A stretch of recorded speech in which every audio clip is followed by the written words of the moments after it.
Keep living the adventure. Axis of Awesome.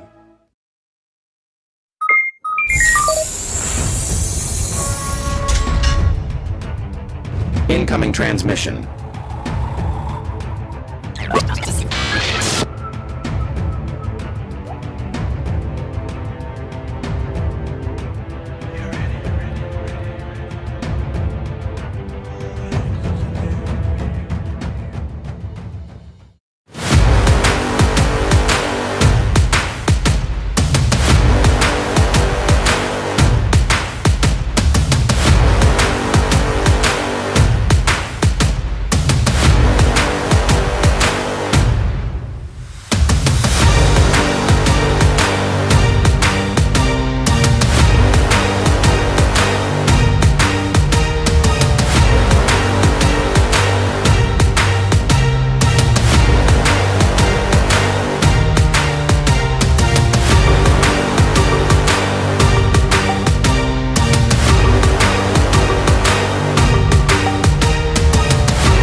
What is up, adventurers? Welcome to another Who's in the Shop. It's been a little bit since we've done one of these, but I think it's going to be a great one tonight because I have probably one of my oldest G.I. Joe friends on tonight. But before we get to that guy, let's talk about some housekeeping as we always do.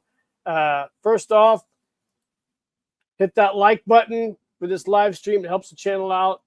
Feel free to subscribe. I always love new subscribers and new engagements. Hit the notification bell because we always have new videos coming out 2 a week. You can email me at jshear74@yahoo.com. I love getting emails from people. And, of course, Hunters of the Unknown. I hope you guys are working on that photo story or picture for this Halloween in October. So, anyways, guys, I dropped The Engineer last week, and it was a really fun photo story. It's one of my latest Super Joe photo stories. The reception was awesome. I really appreciate all the comments. It was really fun to do. You know, these get harder and harder to do as you go down the road. I think Adam from G.I. Joe: The Lost Chronicles can kind of attest to that. The more complex these photo stories get, it just gets, you know, the next one always gets a little harder and a little harder. And I'm starting to find that out right now with Hunters of the Unknown because it's going to be a great photo story, but man, it's going to take a little bit of time this summer to do. So I've been trying to use all the stuff I get. If you guys notice with a lot of my photo stories, a lot of the videos leading up to the photo story, I kind of give you guys Easter eggs on what I'm going to put in photo stories. And then obviously afterwards, I show you some stuff as well. But it is getting harder and harder to do, but I really appreciate the reception. This was a really fun one to do.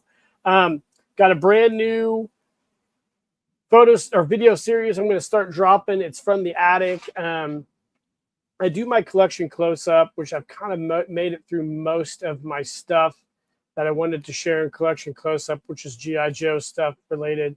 From the attic is going to be a video series I'm going to do that kind of centers around all my just obscure, cool toy lines that I've collected back in the 1990s and the early 2000s. And I'm going to try to showcase those every few weeks. So that's kind of going to be a new thing I'm doing. I'm kind of developing the trailer or the intro for it right now, but I think you guys are really, really going to like it. Lastly, next week or the week after next, I'm going to be doing a brand new What's in the Shop live stream.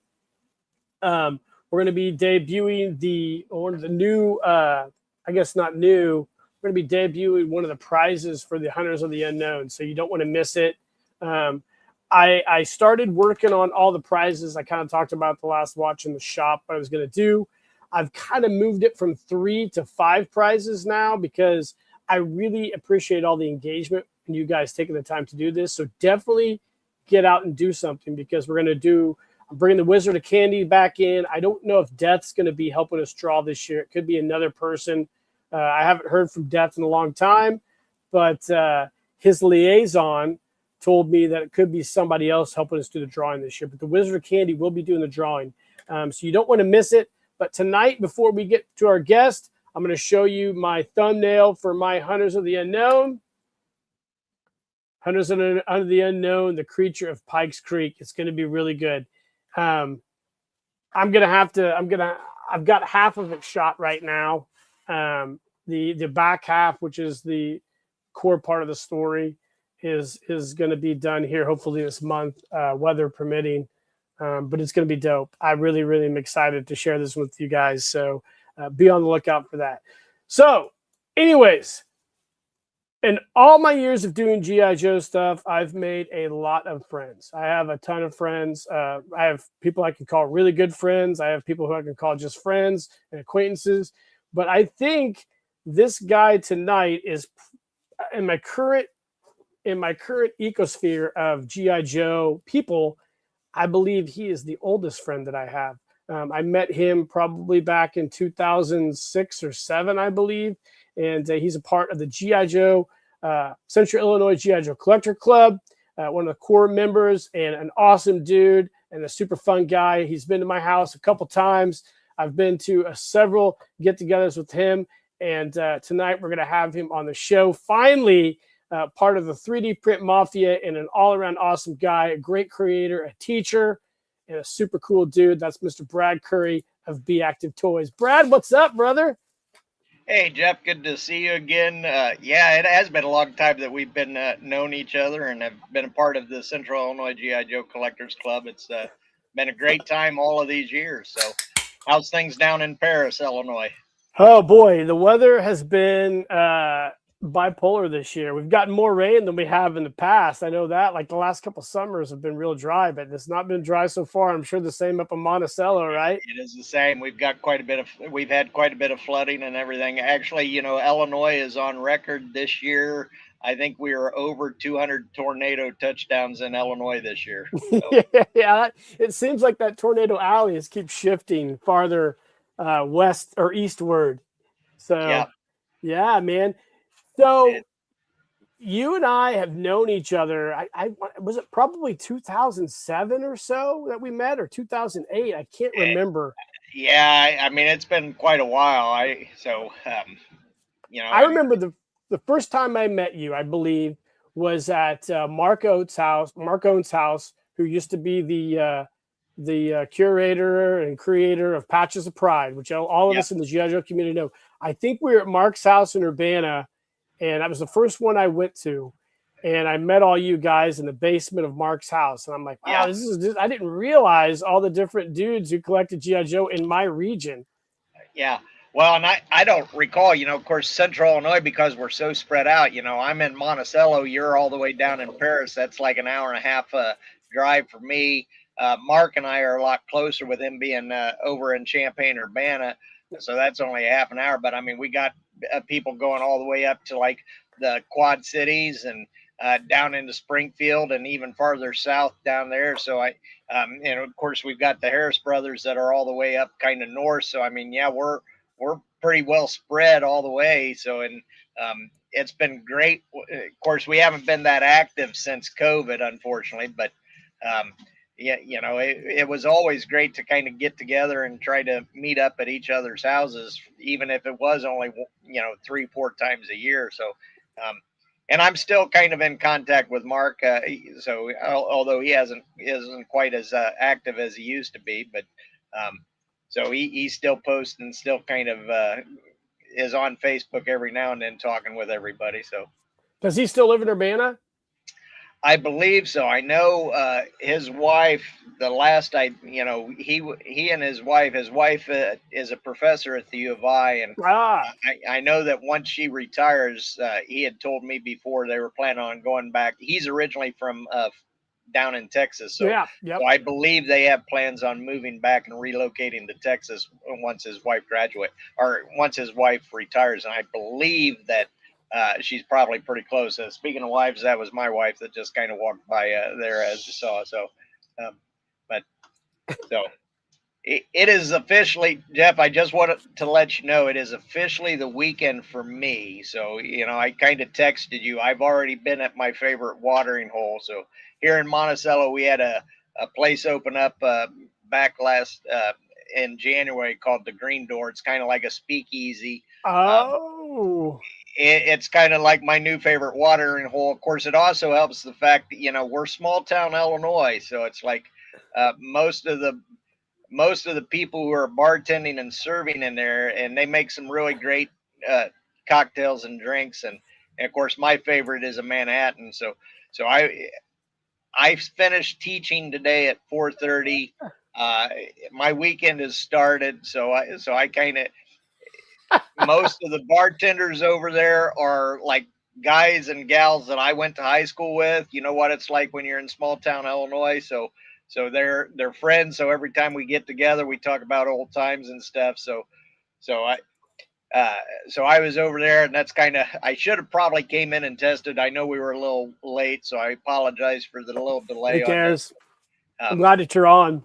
Yep. So it's, but my weekend has officially started, and was such a mad month for me because my teaching schedule over in Decatur. We have so much going on in Decatur in terms of workforce development. So I was teaching pretty much from 8 in the morning till 5:30 in the afternoon, Monday through Friday, and I just finished that up like a week or so ago. So now I'm just teaching Tuesdays and Thursday afternoons. So now I have a little bit more time to kind of concentrate and put a little time and actually enjoy some summer months and some of my summer. They always talk about teachers having their summers off, but I've been a teacher for 15 years, and I think there's only been one summer that I actually had off that I didn't really have to put some time in, and I think that was during the whole COVID crisis and stuff with So, that. So so how far is Decatur from Monticello? Is that about like a 35-minute drive, probably? not even. It takes me about 20 minutes, about 20, 25 minutes to get over to the community college where I teach at. One Okay. of the Monticello is right on 72, right Yep. smack in the middle between Champaign, Urbana, and Decatur, Yep. which is one of the nice things here because I can go either way. My wife actually works for U of I in Champaign, and of course I work for Richland Community College over in Decatur. So Yeah, I'm familiar with Monticello. I spend a lot of time in Monticello, obviously doing my job for the Department of Transportation. I do a lot of bridge repair projects. So we've had a few up there on 72 near Monticello, and I always stop in yeah, there. And they used to have that. You talk about your speakeasy. Several years ago, I want to say prior to COVID, they had a church that they converted into a brewery that was there, right, and that Monarch. was really cool. Now, is the Monarch open still? No, Monarch, the brewing company, kind of they closed, but it's still kind of used where you can kind of rent it out for like special events and stuff. But yeah, Okay. Monarch is not open anymore. So yeah, it used to be kind of a restaurant and a brew pub and stuff as well. But no, it didn't quite make it as long as we would have liked. But That's how it goes. Tell me if I'm correct on this. So Monticello's got a little bit of history.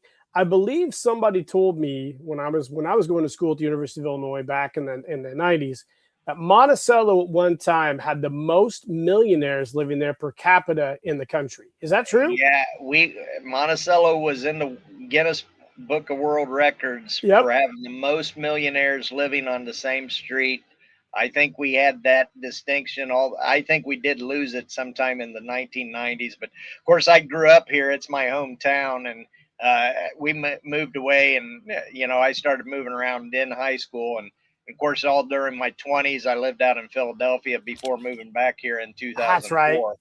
So, but yeah, Monticello did have the distinction of having the most millionaires living on the same street um, for a long time. So, and there's still, I mean, there are some beautiful homes and beautiful Beautiful houses. houses in Monticello. You could, when we would go to Monticello for work, we'd be doing, I'd be doing like a survey or doing some type of work out there. You just drive through Monticello, just go and just kind of screw off and drive around the whole town.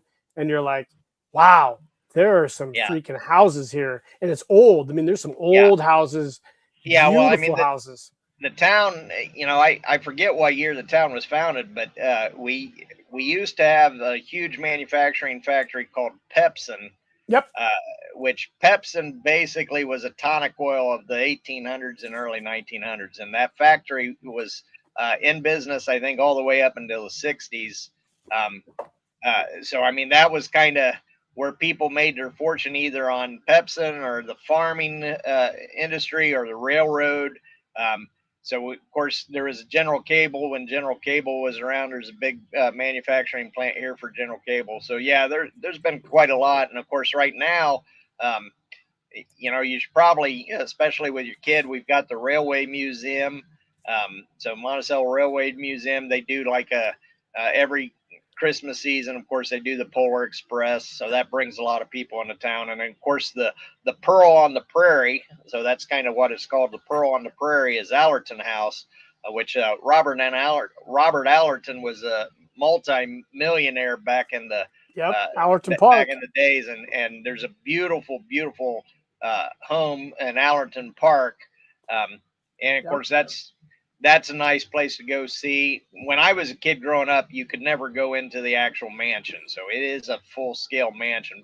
But now they have opened it up. You can spend the night in the mansion and stuff. Oh It's wow. pretty cool. So Yeah, Monticello is a wild town. If anybody who ever drives through Central Illinois needs to definitely stop through Monticello because it's a really cool snapshot of history. We got to make it there for the Polar Express. Hopefully, we can do that this coming Christmas because we're always looking to get around to different communities and go to try different Christmas stuff. We moved to Bloomington, Indiana for a while. They had the Krampus Festival, and it was awesome. yeah, Bloomington's a wild town. I mean, Bloomington's a different town. It's a yeah, typical college town. My goal one of these days is to make it to all the Big Ten schools, the core Big Ten schools, not the fake ones that we've added over the last several years, but to try to make it to all the Big Ten schools because I love to see what cities they're in because it's so different when you go to Columbus or Ann Arbor or Madison or Champaign or I've been to West Lafayette for Purdue and they're all so different you right. know, but it's super fun. But Monticello is a really unique place in Central Illinois, and definitely check it out. It's got a lot of wild history. So man, I tell you, so you and I have known each other for a long time. We used to do the Central Illinois GI Joe Collectors Club. By the way, I miss Mark being a part of that. But everybody moves on from their hobbies. It seems like at some point, but you have like really transitioned into creating all this 3D print stuff. And I always say you, Jim Egner, and Sean Huckster, I call you guys the 3D print mafia because you guys have all kind of existed in this ecosystem of 3D printing. And you all do similar stuff, but then you all have branched out and done different things. So, like, how did you start to get into the 3D printing? I know it has a little bit to do with what probably your job at Richland because you do industrial. Is that what you do? Yeah, I'm a engineering technology professor for Richland Community College. But even before I became a teacher and educator, and I've been in education for about 15 years now. I've only been at the college level for about 4 years. I was at the high school level before that, but even before I went into education, I'm a journeyman tool and die maker by trade. And so I've always been, for the last 20 some years, have been familiar with 3D printing. It's been a love hate relationship, of course, on the manufacturing side for manufacturers. It's been around and it was always used as a prototyping tool. Um, I've always been aware of it. It's a love hate relationship for me back when I was working in industry because so many people, at least from um, I used to work a lot with students at the U of I that were engineering students, and they would send designs over to the machine shop that I worked at the time, where they wanted us to machine and make some of the parts that they had designed, and of course they would like, well, they wouldn't understand why certain things wouldn't work because they weren't following industry standards as far as blueprints and tolerances and dimensions. And when I would kind of go back and tell them I can't make this part the way you have it designed, they would be like, what do you mean it 3D printed the way and it worked just fine with it when I 3D printed it? I'm like, well, yeah, but there's a huge difference between 3D printing and actually machining metal. Uh, so there's been that all for like the last 20 some years of my career. Um, I think when my second son, when he got into high school, I think, he might have even, of course, he's 26 now, but when he was a freshman in high school, he started to kind of pester me. He's like, Dad, I want to get a 3D printer. Dad, I want to get a 3D printer. And I kind of pushed him off and said no and no. I think it was like his senior year of high school, he had his own part-time job and he had saved up money, and he kind of came to me again. He's like, Dad, can I buy this 3D printer? And at that point, I was like, you know what? Go ahead. It's your money. So go ahead and buy it. So he bought an Ender 3. And of course, within the 2 or 3 weeks of him having it, and of course, he was just pulling files off of Thingiverse and printing different things that he wanted off of Thingiverse. Well, I think about the third week, I'm like, hey, Clayton, I'm like, I got a couple of things I need to design. The first thing that I designed was for the Johnny West buckboard. The seat springs for the Johnny West buckboard were always missing. Here in Illinois, we can find Johnny West stuff without any problems, and especially Absolutely. buckboards. But I was always finding buckboards with no seat springs. So I'm like, I need to make these seat springs. So I designed in CAD the seat springs. I think at that time I was using Inventor because I was teaching Inventor over at Danville High School, which is not that far from Paris. Nope. So I went ahead and designed those seat springs, and then I printed them out. I think I had like 3 buckboard wagons or so that I kind of put them together with, and of course that was kind of what started me from there. It kind of led on from that, and Clayton has helped me over the years with some of that too. So I think we're up to like, I don't know, I'm like over 300 different parts that I kind of have designed and made now. But yeah, that was probably 8 years or so ago when we started with that. And you're right, Jim Egder, and as there are those 3 of us that Yep. kind of started all of this. Well, actually, Huckster and Jim, I think, started kind of doing stuff about a year before I did. Huckster was doing it probably 2 or 3 years before Jim was, Yeah. but yeah, we've all kind of done. We all use different programs. Yep. We all kind of do a different. And we all come from it from a different background. So Huckster's background, I think, so because it was great. I think 2 years ago we were at Dallas Fort Worth at the GI Joe show in Dallas Fort Worth, and Jim was doing a panel, and Huckster and I both kind of came down for that show. So we all did a panel together. It was kind of nice uh, to all of us get together because we all do have a different background and kind of approach our problem solving method on how we create and how we design from a completely different perspective.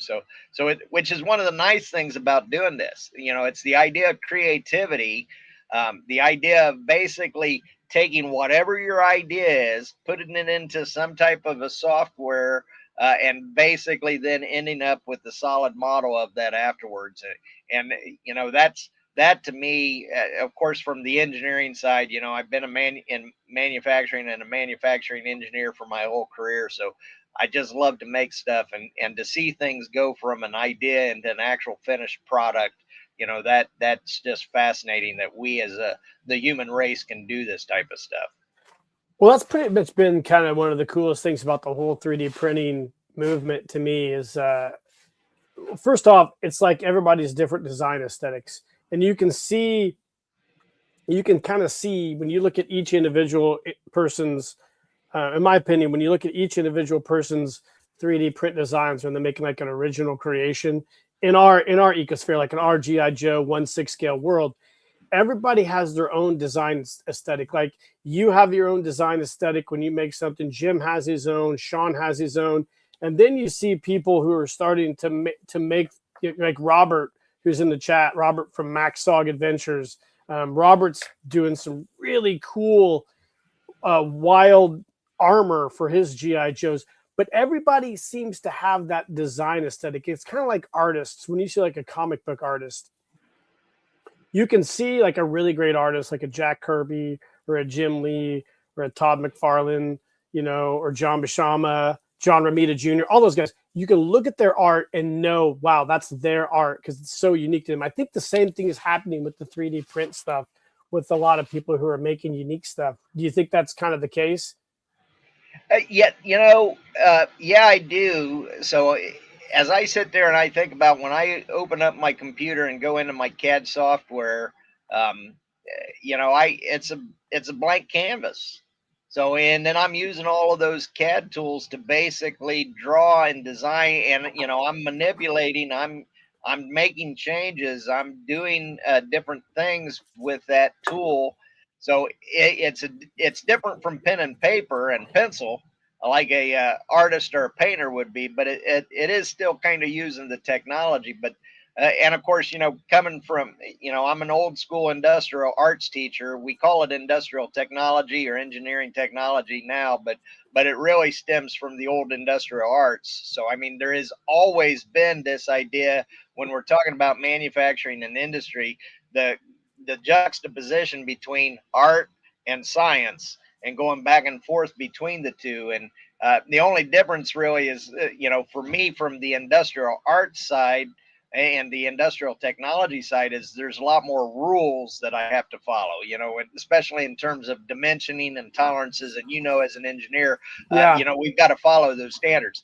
Which you take a guy like Sean Huckster, who comes from an art background, he doesn't have to follow those same type of rules. So he's not Nope. confined in that same locked in mentality like I am. So my brain, from my training and Yeah. perspective, works in a completely and totally different way than his brain works. So Yeah, that's interesting because, I've just got into the 3D modeling stuff. I don't have a lot of the time I would love to spend on it because, I work 410, so I work from 6:30 to 4:30 every day, 4 days a week, and then when I get off work, I my other job starts as a dad, and then by the time everything's all said and done, I don't have a lot of time to really get on Tinkercad and model. But like yeah, when I do my job, everything I do is in 2 dimensional. So I'm kind of like you.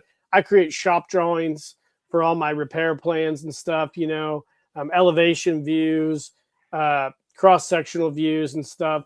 We are starting to do some 3 dimensional modeling for roadway plans, but not bridge repair plans because it's about retrofitting stuff. So it's really kind of difficult from the aspect of 3D design and that in that kind of environment. But I'm starting to kind of slowly learn. But it's a steep learning curve for me because it's hard for me. Like you, I have a certain mindset when I start doing stuff.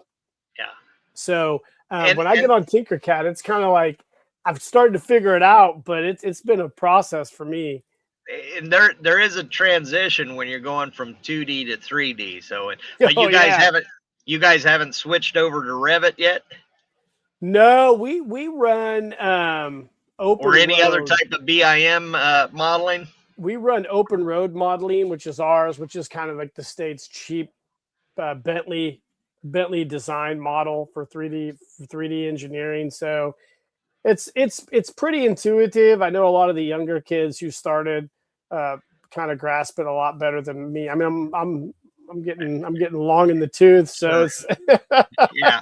Hey, the in terms of all of this software and the stuff that can be done, I mean, um, whether it is kind of on the mechanical drafting side, like my background, or on the architectural drafting side and the structural engineering on your background, the stuff that is out there now, the software, even the scanners and the scanning technology. I think the last time I did like a professional development where we had like I think it's A&R Solutions out of Champaign, or I forget which company it is that does a lot of that in Champaign. But now they got these fancy. They'll take scanners into a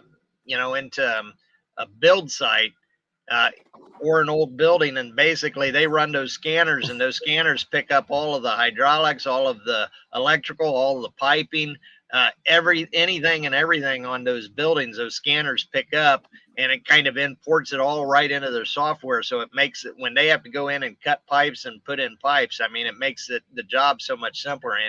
And if you're not paying any attention to all the stuff that's going on in AI right now, oh uh, yeah. it's freaking insane. And again, I used to always talk about 3D printing being a love hate relationship for me, because all of the students that were using 3D printing kind of forgot about all the manufacturing, all the different ways that we can actually manufacture and make stuff. But nowadays, the AI is like a love-hate relationship, Oh yeah, because for sure. the stuff that you can do with AI, it basically makes my 30 years experience in drafting and design work more or less obsolete if you have the money and the can spend the money for the technology. So, I mean, there are industrial scanners out there. I keep trying. It is on my list for my lab. So as soon as I can get the grant money and the funding to bring in some of these scanners, but basically these scanners can scan this information and basically create an STL file that is accurate to within the fourth decimal place in terms of inches. So I mean, the technology uh, is just incredible with what can be done if you have the resources to pay for the technology, and if you Yeah. have a little bit of the training to get you there. So Yeah, it's all about money and resources, right? Doesn't yeah, everything just right. boil down to money and resources? Yeah. It's So amazing how everything in the world will boil down to money and resources. Toy hobby, no, and yep. anything. So, So yeah, it's great. I mean, it's the AI stuff is fascinating. I know it's the AI stuff is. I mean, it's a volatile topic for some people. I swear, I get people's anger towards some of it. I do, but I always tell people it's kind of like rap music. You know, back in the 80s when everybody hated rap music, I'm like, it's coming and there's nothing you can do to stop it. So you might as well just figure out how to survive in that world and adapt to it. But boy, there's some people who get super hot over AI stuff. Basically, it's the AI art. Um, but man, it's people will get really angry over that. I don't know what to tell them. I mean, I know the world's not a fair place, so I understand more than anybody. But you, it's you coming. You're know, not going to be able to do anything about it. I having, my master's degree is in technology, and technology is neither bad nor good. It's how we use it and how we Correct. implement it that kind of influences that. But the downside of technology is once it's been released, it's out there and there's no going back. Yep. So whether you like it or not, AI is here. What I've really been surprised with over as a college professor, what I've really been surprised with is how fast the universities have really embraced this and kind of taken Yeah. it on, and that's really floored me, especially with how we as academics were always like plagiarism, and you got to write your own content, Yep. and of course I talk about, even like when I have students write a paper, it's like, okay, with one AI prompt now, you can write a 3-page paper in about 5 seconds. So Yeah. it's like, Well, I'll tell you an interesting AI story. My brother-in-law, um, he had uh, he had damage to one of his, I think it's his C6 or C7 vertebrae in his neck. So he's a colonel in the Air Force and sat at a desk for a long time, poor posture, damaged his. Short in the story, he had a damage to his neck, causing a pinched nerve. He's starting to develop atrophy and everything in his arm, right? So he had 2 surgeries on it, and one failed because the screw that they used to do whatever fusion they were doing broke off. Had to go back in there, redo it all. It was just a giant, complete mess. So he has all these X-rays, right? He takes all of his X-rays, he uploads them into Grok, okay? And Grok basically analyzes all his X-rays and basically comes up with a treatment plan. And he just wanted to see what that was going to be compared to what his doctor was going to tell him when he went in. Almost verbatim, exactly the same thing. The only difference is he had to pay tens of thousands of dollars to have that doctor tell him that. So I think with AI, I think it's going to be revolutionary in healthcare in some ways if you get the right versions, right? But I always joke, like the last time I went to the doctor, um, which I rarely ever go, but I was like, "Are you going to go when they leave the room?" I said, "You just going to go Google that shit?" because we can do it right here in the office on my phone. And they got really upset. But the reason I said that was I had a tooth infection several years ago that infected a portion of my neck. I have like a birth defect in my neck. It's called a cystic hygroma. So it's a fluid sac that wraps around my carotid artery. So I had a tooth infection. The infection spread in this hygroma, and it almost killed me. I had to be in the hospital for like 6 days. So they drained it. So I was in there on the operating table to get this drained, and I had looked up, Googled this, what it was and everything. That fucking doctor, the same guy who was going to drain mine, was looking at the same article I was looking at and told me that on the operating table. And I was like, and I laughed and I said, I cannot believe I'm going to pay you for this shit when you're looking at this. And he laughed. He goes, that's just the way it goes, man. Right. So, I mean, I'm very cynical when it comes to certain things, but I understand, like, I think AI is going to revolutionize, hopefully, and make things cheaper. I don't know if that's going to be the case. It never works out that way, but I understand why the universities are embracing it, because they're trying to save as much money as they can. Look,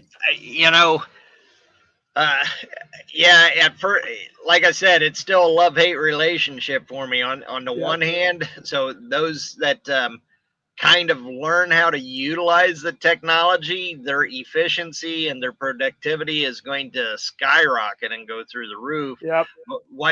And this has always been the case for me with technology, is I always worry about the rest of society who can't quite master or doesn't quite get or understand the technology, that kind of get left behind, So what are we going to do with those members of society? How do we kind of get them on board, and how do, where's their place in this technological society? And I see it all the time as like, I still have a lot of students who don't know how to use a basic, who wouldn't even know how to log in and converse like you and I are doing here on this computer. So, and there's still a large percentage of the American population that's like that. So, so AI is not going to help them, but at the same time, what do we do as a society? Where's their place? How do they fit them in? But anyway, that's kind of we're getting a little deep and philosophical here now. For sure. Yeah. Let's real quick, let's jump in the chat. We got a lot of people tonight joining us. We've already kind of hit through them, but we'll hit through them again. We have, of course, Robert Maxog Adventures. Awesome dude. Up in Canada, the great and powerful Murray Corrigan. RIP Canadian soccer team. They kind of lost the same way the United States did. A little disappointing. James Kessler's here tonight. Stacy, the SIG 20, the man from the man cave, is here. James Perry always joins us. Bumbling through the galaxy. Check this guy's channel out. He's great. It's a Sunday night live stream they do. Super cool. He's a Canadian as well. All the people from Canada are just so nice. Tim Cope's here tonight. We have, let's see. Get some other guys join on. Kang11 is here. Thanks for joining, my friend. Looks like Jim has joined us. So, hi, Jim Egner, yes. Egner's here. He's awesome.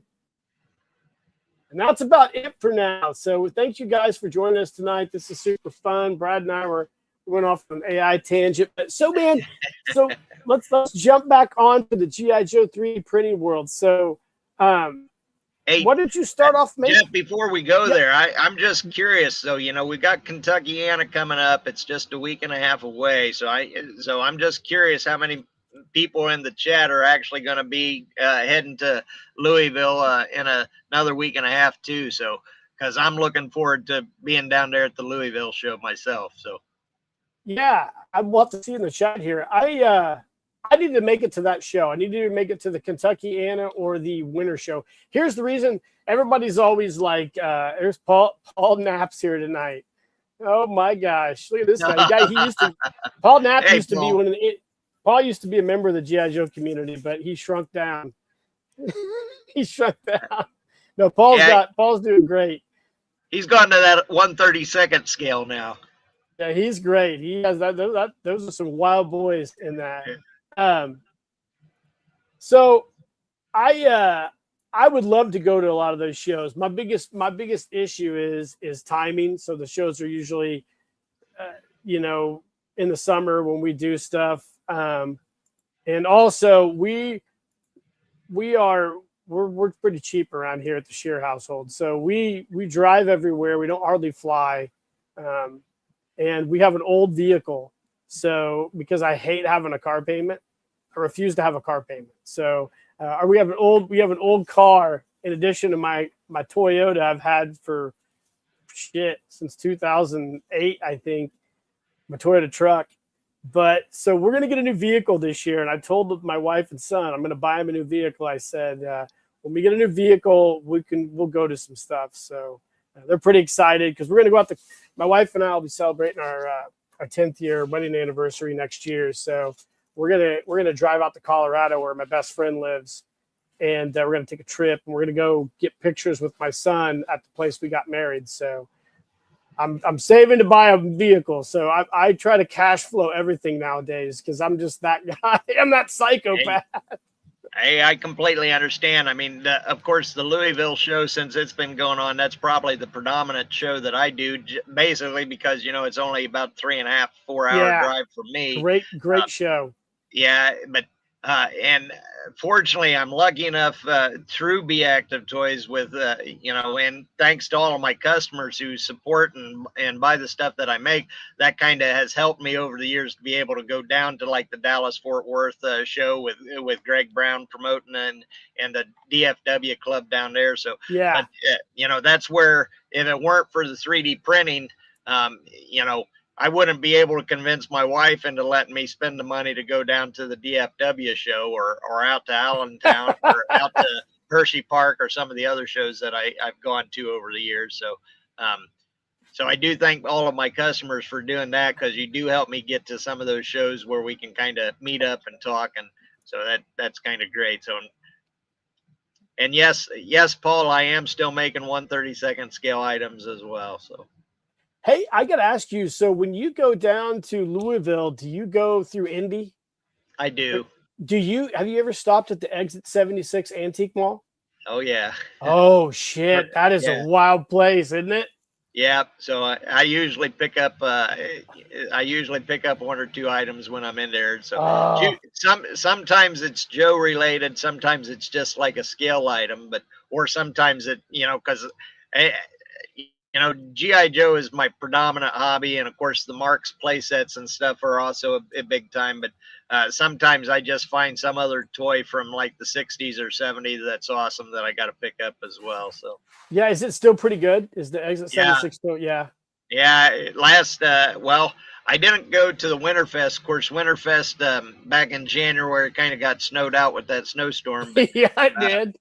but last summer when I went down, we stopped back in there and I picked up a couple of packaged Joes from the mid 2000s that were the right price, and they were kind of some of the harder ones to find. So I was like, yep.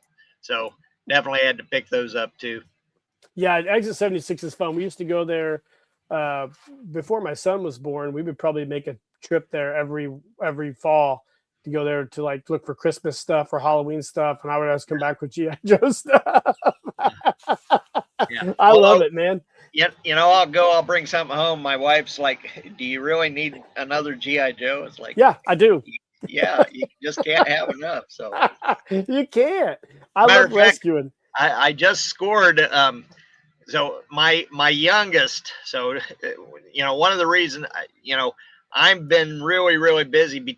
Not just besides my teaching schedule in June to summer, but my youngest. I don't know if people know what Drum Corps International is.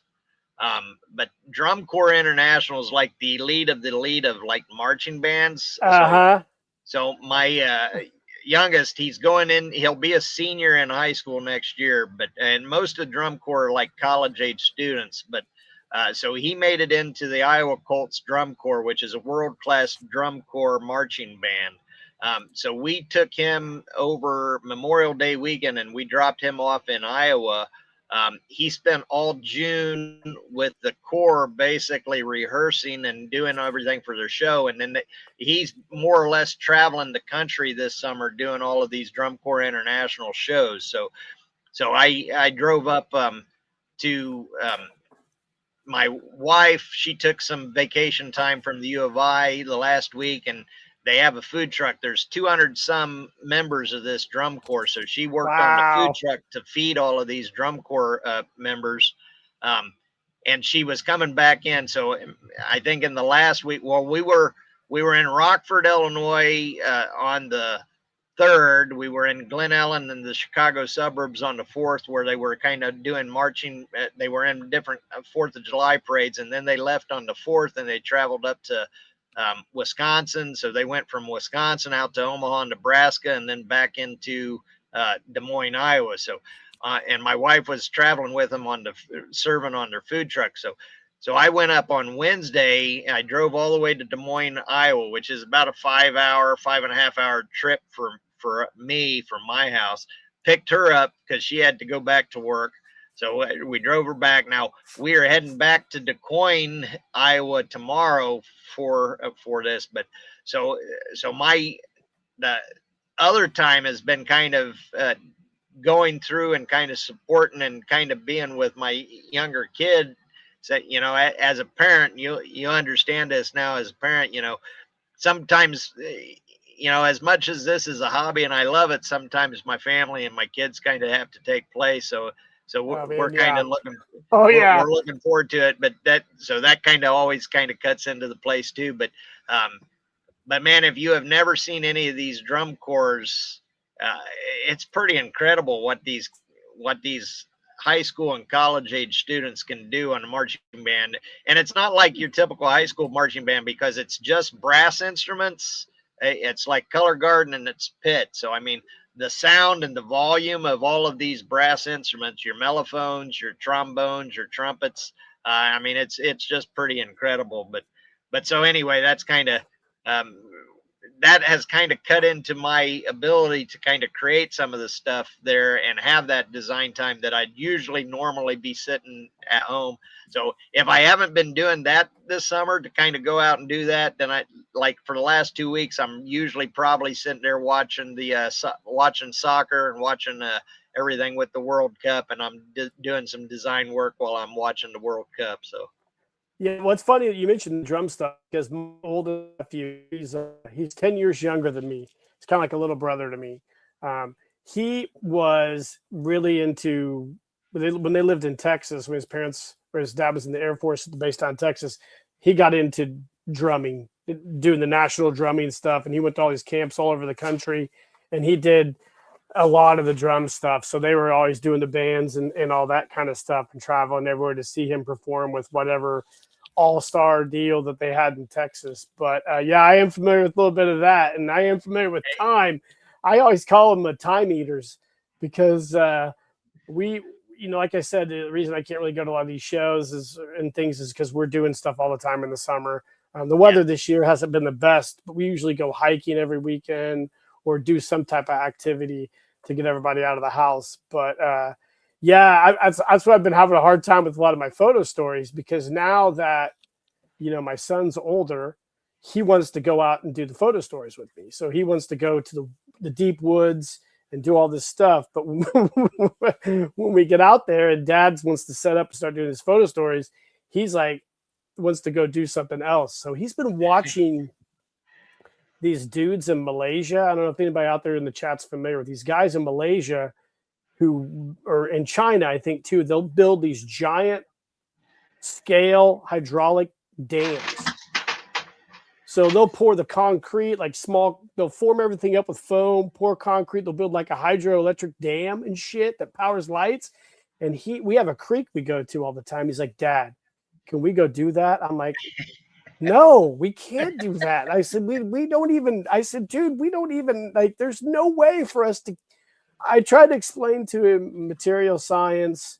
I tried to explain to him how we would have to have like a a whole roadway system to get the concrete back there to the creek, and he just doesn't understand that at all. He's like, I just don't understand why we can't do it. I'm like, he goes, you're a civil engineer, you should be able to do that. I'm like, that's not how it works. There's a lot of logistics involved with that shit. I said, that guy you're watching, he's got a whole group of people you don't even see. YouTube's the biggest lie on the planet. I was telling everybody, like, you watch all these videos on YouTube, TikTok, and Instagram. It's like in the home improvement shows back in the early 2000s, where a husband and wife would do a bathroom remodel in like 2 days on the weekend. I'm like, that shit doesn't exist at all. What are you talking about? No. If you ask my wife how long it takes me to do a bathroom remodel, she'll tell you it's a continuous process. So. Yeah, it's not something you do on a weekend. Like, that is unrealistic, but it's funny. It's being a parent's great. It's the best thing in the world. It is, but even you guys with and I would love to participate in these podcasts and stuff more. And I try to watch your videos and I try to watch some of the other guys' videos as much as I can. But I was like, I don't know how some of you guys find all the time to do all of this stuff that you guys are doing. So even like those video shoots that you're doing, I mean, it's incredible, the creativity and the imagination that all of you guys are putting into this stuff. But it's like between my work schedule and the things that my wife wants me to do here at the house and our kids, it's like there's just not enough time in the day to get it all done. So. No, I'll tell you, a lot of my stuff, and I can't speak for some of these other guys, a lot of my stuff, well, first off, I have the advantage of like work. Like I manage probably 5 to 10 projects a year. So I have a lot of stuff going on. So I'm fairly good at, I'd say one of my superpowers in my field is I'm good at really managing a lot of different projects at one time. So I can juggle a lot of stuff. So that kind of transitions to my YouTube channel, but a lot of my shit's smoke and mirrors. Like I know I watch a lot of other people's channels that are really great. They have a really good production value. They spend a lot of money on equipment. Everything I do is done on an iPhone SE and my old Mac iMac here on iMovie. I hardly ever do anything top of the line. Don't have a lot of tech. I try to keep everything simple because that's just who I am. As far as like the videos, I shoot the majority of my videos on Fridays while my son is in school during the school year because I'm off on Fridays. So my wife and I grocery shop in the mornings. And then when I get home, I have about a 3-hour window before he gets home from school. So I shoot everything then. Almost everything's done in one take. So and that's probably, I mess shit up all the time, which I don't really care about. As far as the photo stories, those are way more difficult because those involve a little bit of planning. So, and now that he's older, he wants to come do all this stuff with me. So that takes a little longer. That's why these are getting harder and harder to do because now he thinks he's a director. So he's like, why don't we do this instead? I'm like, all right, first off, you won't watch any of the movies that I suggest that you watch. It's super fun, but he's already told me, he's like, I'm going to take over your YouTube channel one of these days. So all you guys out there who are fans of my channel, if this channel switches over to something else at some point in time, you know that I'm dead and my son's taking over. Well, if it were my kids, it would probably be switching over to like video game tutorials or something like that. Oh yeah, video games, pet videos. I don't know, all this wild stuff, but it's super fun. The YouTube thing is really fun. This is my 7th year doing it. It's fun, frustrating at times, but at the end of the day, it's just I don't try to take it very serious. It is what it is. It's kind of been it kind of was my thing to do during COVID to keep from going insane.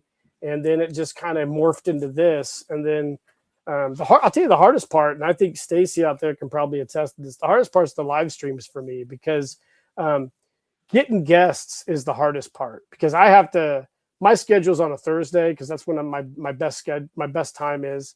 But I'll tell you, man, it's wild. You'll get people who will have like a massive, they'll get on and do TikTok videos and stuff, but they don't want to do a long form discussion. They don't want to. And I'm like, that's weird. Like, You know, I don't understand that. Like, I'll go on and talk at anybody's show, probably too much. Yeah. Well, yeah, that's yeah. I don't have any problem talking. And to be honest with you, I think that's one of the reasons why I always kind of like to actually go to the toy shows. And of course, I've been going to the well, if you think about it, the toy shows really started back in the early '90s when GI Joe started to kind of rise in popularity. Right. And then, of course, when eBay hit about 1997, Yep. and kind of toy show network kind of died down a little bit, and people stopped going because they could go to eBay and buy what they were looking for. Now it's kind of came back, and of course, as much as I like to go and kind of sell at the toy shows and stuff, it's still the toy shows for me is just the camaraderie and getting together with all of the guys that we all have known each other for so many years, and Yep. running into all of you guys, and that's kind of the joy of going to those shows and stuff. Even down at DFW, it was just great to get to see everybody and get to talk with everybody as far as what they're doing, what we're doing, and just kind of hanging out. So Do, um, do you pay attention to modern toys very much, like the classified line or anything like that? I know you've made some stuff for them. I do, but when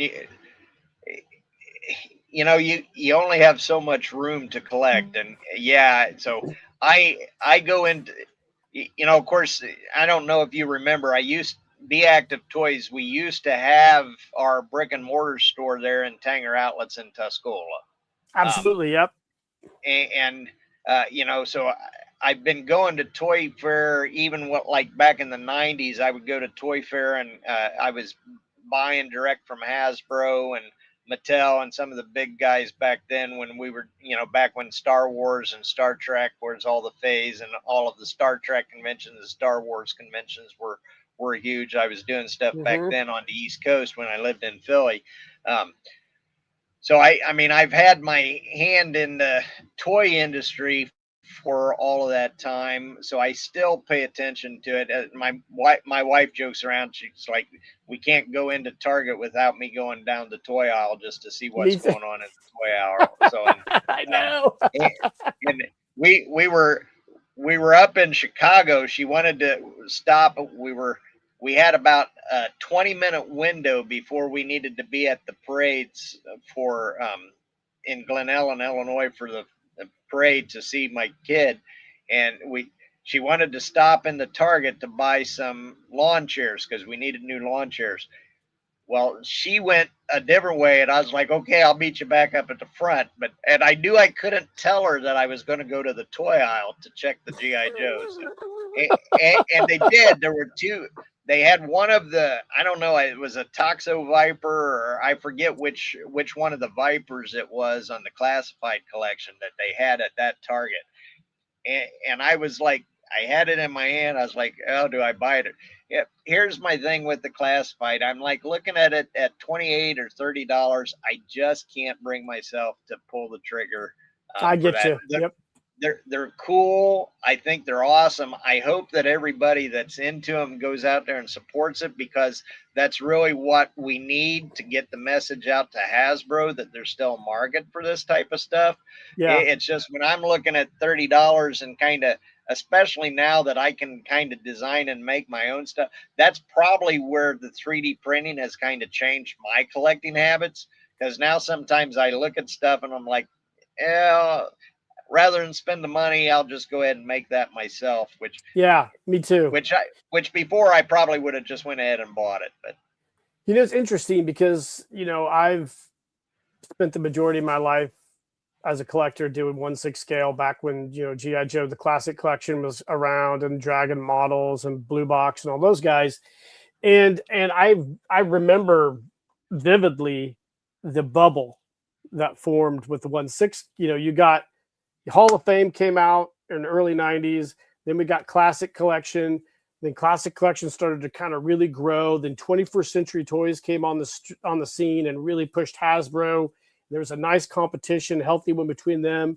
Then you got Dragon models as your high end, and then you started getting Blue Box Toys came out, and then you started getting a lot of these little boutique companies, and then Hot Toys started to come on the scene.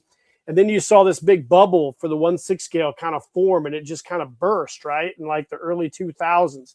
And I Yeah. always tell my friends who are all these classified collectors, and these 1/6 scale or 1/12 guys, I'm like, enjoy it now, because I definitely see a bubble bursting, not Right. only more so, I think, driven by cost, because I remember when we could buy a really nice high-end Dragon Models figure for $30 in Yeah. 2000, right? Yeah. Well, I mean, I was buying direct. Well, when at Toy Fair in February, I was in 21st Century's booth when they first introduced the 21st Century line. And of course, the partner and I, at that time, I was kind of a partner with a guy who owned a comic book store in Northeast Philly. Um, he was doing and bringing the stuff in for his store, and I was buying and bringing the stuff in because I was doing all the shows on the weekend. And we both, as soon as we saw the 21st Century line, we both bought into it pretty big. And then, It's of course, the great. next year, Dragon came out. I can't tell you how much. I mean, uh, I had perfect timing with the Dragon figures, the Hans, and those first couple of series, because that was right around D. Simone's second our second Intrepid show. So I mean, I sold through cases and cases of those Dragon figures at Hmm. D. Simone's Intrepid second Intrepid.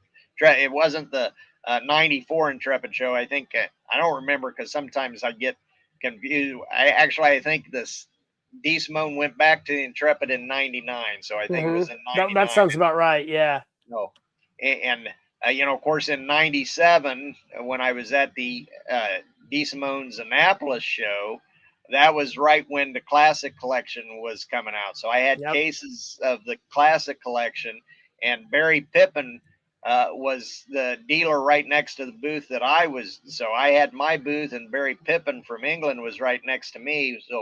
And of course, he was really, really interested in the classic collection. So he traded me a couple of cases of classic collection for some of the blues and the royals and the different ceremonials from the Action Man stuff, which I was like, Oh. sure, I'll do that for the. Um, Oh uh, yeah, I would. so I mean, and that's kind of part.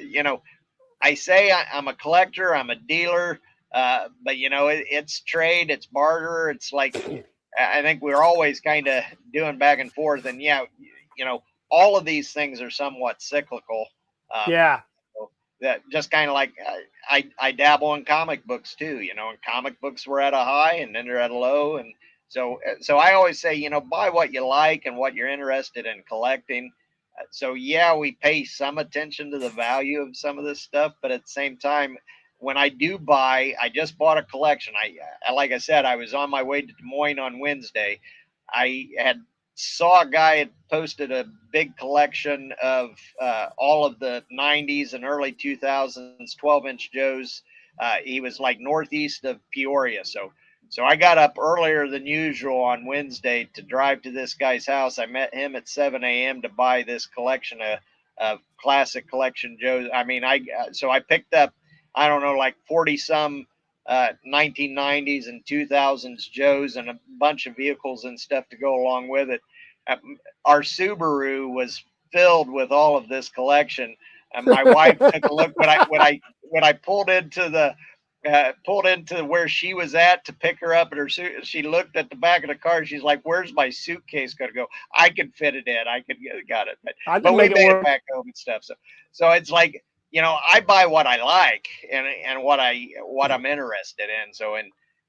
Yes, I resell, I sell because that's what helps me to buy more when I go through. And of Yeah. course, on the 3D printing side, I create, I make that stuff, and then I sell because that also helps me fuel my hobby and kind of helps me to get to the shows and talk and meet with everybody as well. So, but as much as it's a business, it's also just a way for me to kind of further enjoy my hobby. As a educator for 15 years, is like if it wasn't for that, I probably wouldn't be able to do some of the things that I'm able to do I, because of that business side. So, I feel you. I really enjoyed your video on your Henshin Jaguar. oh yeah, that is an Dude, that's awesome great. piece. You think, well, unfortunately, you made me have to buy one too now. So I made it a mission to I got on Syndico Japan and I started. I'd always wanted one. Um, those those things are so freaking cool. yeah, they are dope, man. I And, love when you had that. I was like, oh, he's got a Henshin Jaguar. That's so cool. and you know, Jeff, that those are one of the things, you know, having done this for so long, you know, I ran into some of those Hingin cyborgs and stuff up at the Chicago toy store years and years ago, Yeah. back before they really got kind of pricey. And I'm like, oh, that's pretty cool. But you know, it's one of those things where like some of the stuff you see it, it's like it's cool, but you're like into something else, so you don't buy it, and Yep. then you've always regretted it afterwards. So then when I saw that pop up, I was like, it just happened to be in the right place at the right time. It's like, yeah, I'm pulling the trigger. I gotta have that. And yeah, that is still pretty cool. So So is that the only? Do you have any Henshin Cyborg figures, or is that? Uh, I've got a, I've got one or two others. I've been probably there's some other Takara stuff that I have, you know, because I'm a little bit more into the like the vinyl play sets and stuff. So I have Oh yeah. some of the other Takara play sets that and some of the other Takara Joes. Of course, when they did the Godzilla, the GI Joe and the Godzilla figure, Yeah, I got him. that I'm a big Godzilla geek too, so I've got that. You know, and of course they redid that. I forget what year that was. That was probably in uh, that was in the '90s sometime when they kind of Yep. redid that second one. And Yep. yeah, so I've always, you know, that type of stuff has always been on my radar. Actually, my son Clayton, he went to Japan a couple of years ago, and he's going back with some of his friends for vacation in Japan in October. So that's I'm like, dude, when you're over there, look for this stuff. This is what I want you to buy for me. Bring It's me like, some stuff back. yep. Did you So see? Did you see the trailer for Godzilla Minus Zero today? The teaser trailer. no, I haven't seen that yet. I'll have Yeah, to you have to check it check it out. out. It's not the greatest teaser trailer because to tell you the thing, I thought Godzilla Minus One was the greatest Godzilla movie of all time. It, yeah, I really enjoyed it. Of course, I like the Monarchs. The Monarch series has been pretty good I heard too. I'm that's also good. enjoying that. So I heard that's good. Now, do you have the Takara GI Joe Secret Base, the one that folds down and has like the light up map in the middle? Do you know what I'm talking about? I don't have that one.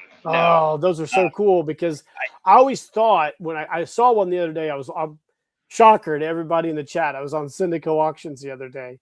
I've got some stuff from Syndico coming. That's for my next Watch in the Shop. oh, I got that an sounds. addiction. You know, between that one, there's that one. There's the one Machine Gun Nest that Yes, the Takara machine gun did nest is as super well. cool. I haven't been able to kind of pull the trigger and find one of those yet. But you know, I go back and forth between some of the Takara stuff, and of course, Action Man did a couple of things that are really Yep, cool. they So have a it's like, bunker. you know, going back and forth between which ones I bring in and where to put them up and along.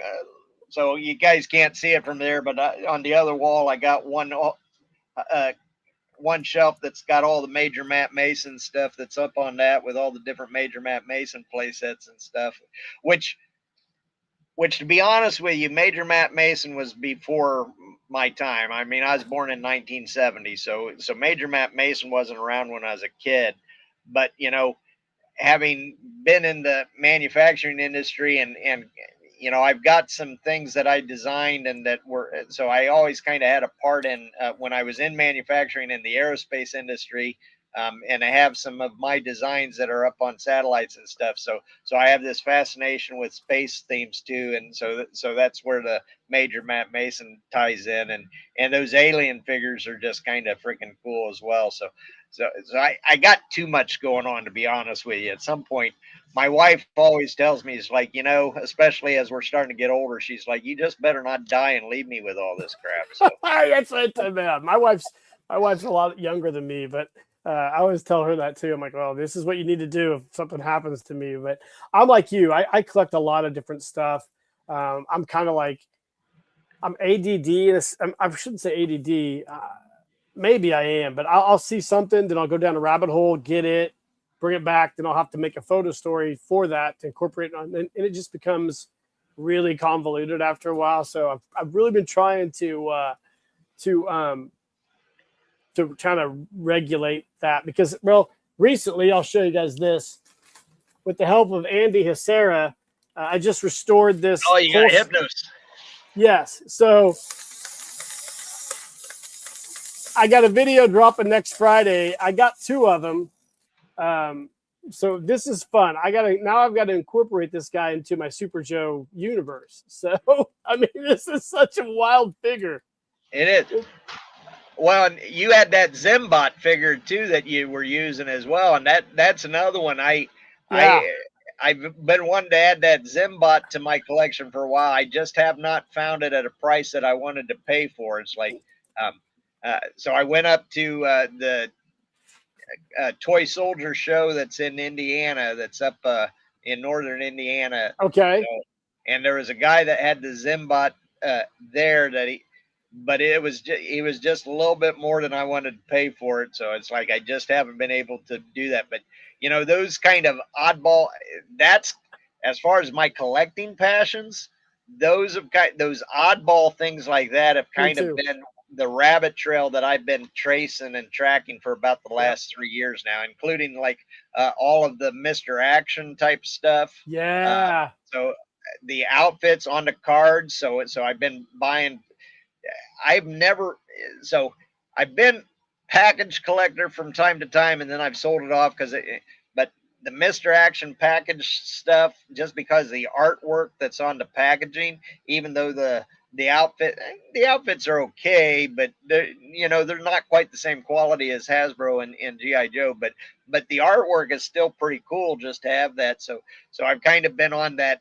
Um, well, there is a whole group of us that are kind of that knockoff. We just kind of like the cheesy knockoff stuff, I love and them. that knockoff stuff's hard to find. But yeah, because I mean, it wasn't made well, right? And a lot of it broke. And Yeah. then I don't know how much they made of it. I'm sure they made a lot of it, but I don't think it all survived. Yeah, well, yeah, the Mister Action and some of those other outfits, they definitely made a ton of it. But it got consumed. I mean, Yeah. they were cheap. They were cheap toys that kids could go into Kmart or Zayres or whatever the different department stores at the time that you had your allowance money that you could buy. So I remember doing that myself. And you had 59 cents. You could go in and you could buy yourself a cheap knockoff GI Joe outfit. As a kid, I don't think I really cared one way or the other whether it was Hasbro or whether it was just another outfit that had some cool accessories and some cool things that I wanted to use to play with my GI Joe. But So, anyways, speaking of knockoff stuff and recreated stuff, what have you been working on lately? I'm glad you asked. So, since we were talking about the Mister Action, so the debut at the uh, in Kentuckiana will be Mister Action. Um, so, as you can see, I have it right here. So, Look at so that. Let it me blow is you up here a little bit. ready to go. So it's going to come in in yellow. So I got that in yellow. I'll have some in orange. Wow. And of course, kind of following the night ops. So, so this is the latest prototype and is kind of finished and ready to go. That's So, beautiful. and I think I will also have it's not assembled and put together, but I also have like a winter edition, so that where it'll be white there as well. So that way you have several different types of adventures to go. Now that's the start. So I kind of followed the Mister Action vehicle with that um, on and that has the winch, but I've got all sorts of other different types of attachments that will Oh, start to be added wow. to that. Of course, I teach robotics. I teach industrial robotics at Richland. So that winch might be replaced with a robot in the future. And then I've got some other types of ideas of other things that vehicle is going to be made for, and is going to be kind of used as well. So as the base. So, and you know, I've steered clear. So, and I saw Jim kind of post up. Yeah, it was kind of funny because I I was looking at, and like I said, I've been on a kick with all the Mr. Action stuff. I'm like, that helicopter is so fragile, and that and even that training tower that Mr. Action did, and some of this goes back to long time discussions that I used to have with some other Joe collectors out in New Jersey. But some of that stuff is so fragile. So I was looking into it, and I'm like, okay, I want to make that copter. Well, then I kind of go on and I'm starting to look, and lo and behold, Jim's already beat me to it, and he's already got that copter. So it's like, which is fine. So, I'll let him do that. I'm like, I'll do this, and I don't know that I'm going to do the tower just because of the size, but that's always been kind of the hold up, especially on the vehicles. There's two things that has kind of kept me from doing the vehicles. Number one, for most of the time, I usually get feedback that people want the replacement parts for Yeah. for their own stuff. Yeah. And then, I always kind of look at the economics behind it. So, when I decide a price for my stuff that I'm printing, I kind of use the manual old tool and die type pricing and procedures. It's time and material. So Mm-hmm. how much does it cost me to in the material to make it, and how much time does it take to produce? And I use that as the basis for how I write and charge for that. I don't really charge for my design time because, quite frankly, if you think about something like this, and this is I think you've started kind of realize now that when you've been playing in Tinkercad since you got your 3D printer, the design time is what takes. So I mean, this is about probably 30 plus hours just to get all of these pieces, and there's 7 or 8 different pieces that go into making that. So I don't really charge the design time, which is a little different since you mentioned the classified collectors and the even the 3 3/4 inch guy. They're all younger than me, so they're all doing the Patreon, and they're doing all the other stuff where they kind of put it out, hey, support me and I'll design this for you, um, which I thought about doing that, but I just never really have. And because to be honest with you, uh, I kind of prefer to just design the things that I want. Again, it's a hobby for me, and if I started to design more and more on what people were kind of requesting, and I did it early on, kind of go off of people's requests and kind of what they like, but most people don't understand how much time actually goes into the design work to get your files ready to actually make these and get them functioning correctly. So that's always been the challenge for me to kind of get that early on. I still hear a lot, hey, can you do the fire truck? And I know I have several things that I did for the fire truck. I did the fire truck a lot early on, but I probably have close to 400 hours in designing the fire truck stuff alone.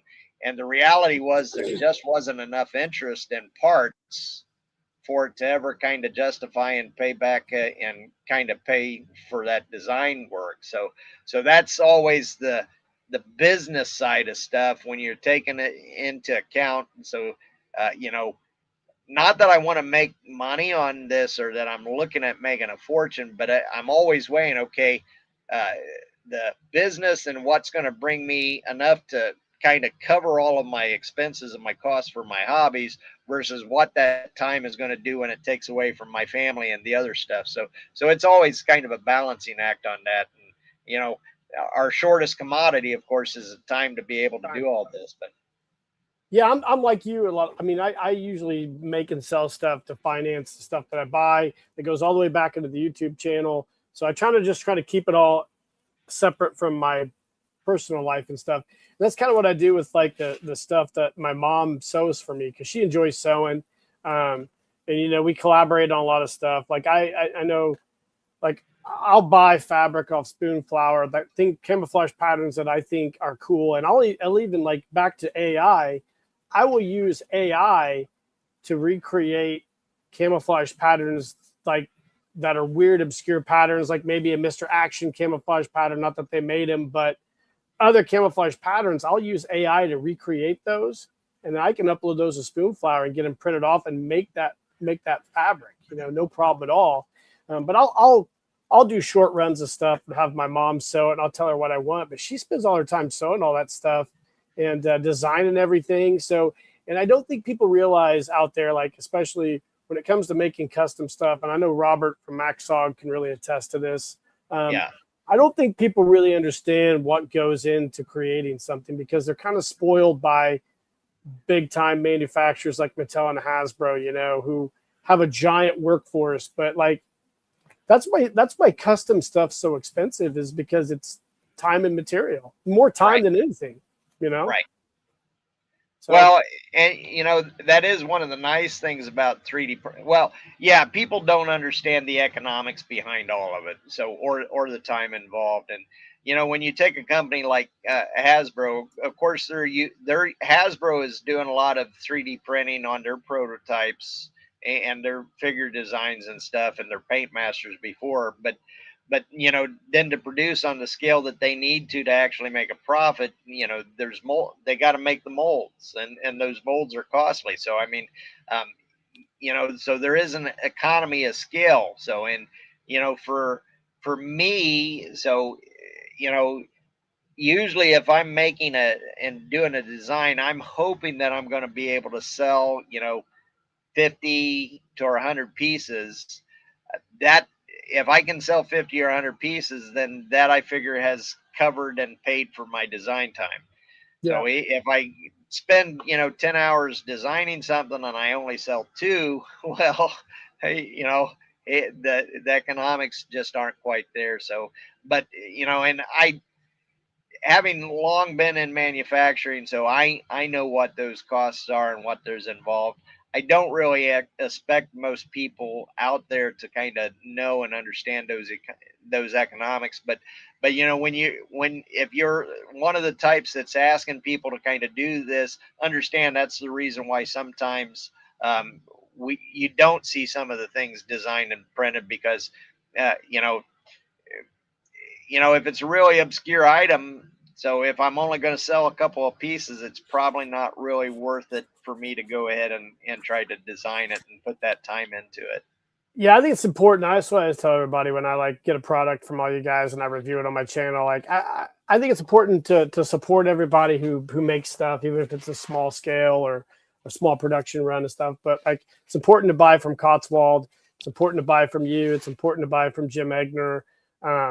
And even some of the guys like, who do 3D printing just in secret, it's important to at least compensate them some way. Like I know Andy Hissera does a ton of stuff on his Thingiverse, and like I always tell everybody, if you download something from Andy, make sure you tip him, because it is his time that he spends on that. And Cos Becerra, another guy out here who does a lot of 3D printing stuff. But we're in a weird, our age group. You're 4 years older than me. I was born in '74, but us 1/6 scale old GI Joe collectors, we're in a weird world now, because it's all the individual creators now making stuff. Nobody really supports us on a grand scale, but it's important for all of us. And I think it's cool that we all have this really cool community that we're a part of, through Facebook, through Instagram, through YouTube, to support each other and make cool stuff. And I think we're doing that. And I think it's fun.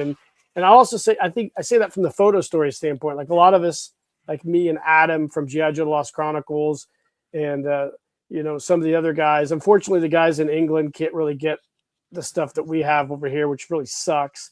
But I love it when we get a product from you guys and we put it in a photo story. Like when I bought your radio field set, you did like a year ago or two, right? Your tan one you did. Yeah, I think that was for Kentuckiana 2 years ago. I bought that from you, and I used that in a photo story. I used that in my search for the pygmy rhino. Like that was one of the featured items in my search for the pygmy rhino. Like, when I get stuff from everybody, I make a point to review it on my channel so people know about it, and B, I make a point to make a commercial for you guys with my photo stories. And I love doing that. I love it. It's great. But that particular item is a perfect example.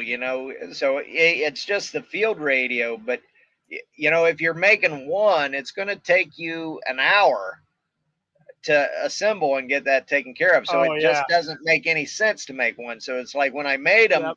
So I kind of printed. I think I printed all the parts so that I had like 30 of those, and then it still it was still pretty labor intensive in terms of the assembly work I that did remember it. when you were doing that. Yeah. But yeah, and that's if you think nowadays, most people, I don't know what people are making per hour, but probably if you figure the average American's probably making somewhere between $20 to $25 an hour. Uh, if we were to charge that for what we do, It'd be the huge. prices Yeah. would be even higher than what they are. So They'd like be crazy. They'd be so crazy. so it's definitely a labor of love, It um, is. and because we just like the idea of creating and making stuff, it's not so much because we're making a huge amount in terms of a dollar per hour rate. So I'd probably go out of business pretty fast if I was paying myself the dollar per hour rate that I actually want. Yeah, we're not making millions off this. That's for sure. Yeah, I know that now because I'm making several cool custom things. I think they're cool for custom things for my Hunters of the Unknown photo story contest this coming year, and it's going to be just a drawing, but I have some really cool stuff that's taken me a lot of time to make and assemble, and I don't mind giving that stuff away because you know, life's short.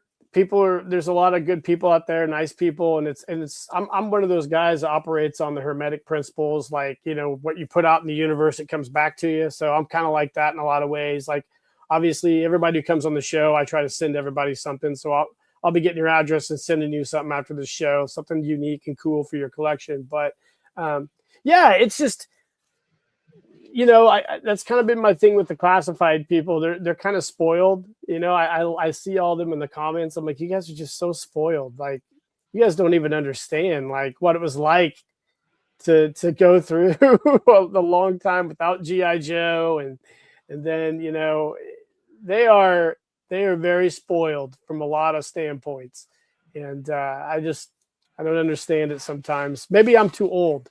That's probably my problem. Maybe. I mean, there is some different. Well, I think it was probably about 5 years ago. I told my son, I'm like, we need to start designing the replacement parts for all of the 3 3/4 inch vehicles. Oh man, there's a ton of that. And I had started to do some.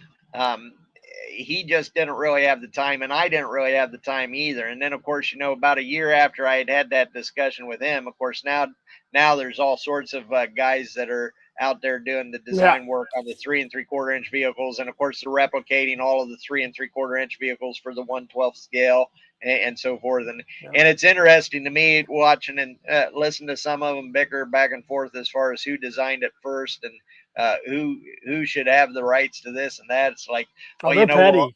we're all kind of copying Hasbro's original Yeah. design, so I don't know that we really have any claim to any of it ourselves. So No. but um, and of course, my own design, I kind of like to do my own thing anymore with some of this stuff, even though it doesn't get quite the same traction as because most of the people really really kind of want the stuff they had and played with when they're a kid, and Yeah. and even like at the shows, it's like um, I don't take a whole lot of the 3D printing stuff to the shows anymore either, because I know most people are there at the shows to find the toys that they had when they're a kid.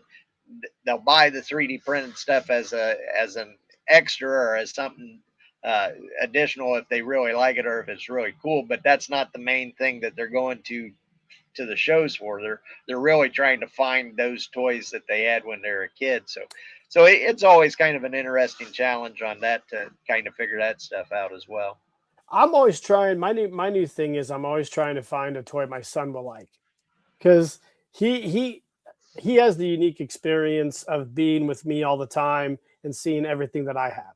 And Yeah. some stuff he likes, and some stuff he doesn't like. He loves Shogun Warriors. He loves those. Those are his primary thing. He loves Legos. He likes a lot of the Japanese stuff, like Japanese robots that are cool. He likes 12-inch GI Joes, classified not so much. He likes the little O-ring GI Joes quite a bit. Yeah. He likes those. I've given him the ones that I have. He plays with those a lot, but he plays with a lot of different stuff, which I know a lot of kids his age, they don't play with toys.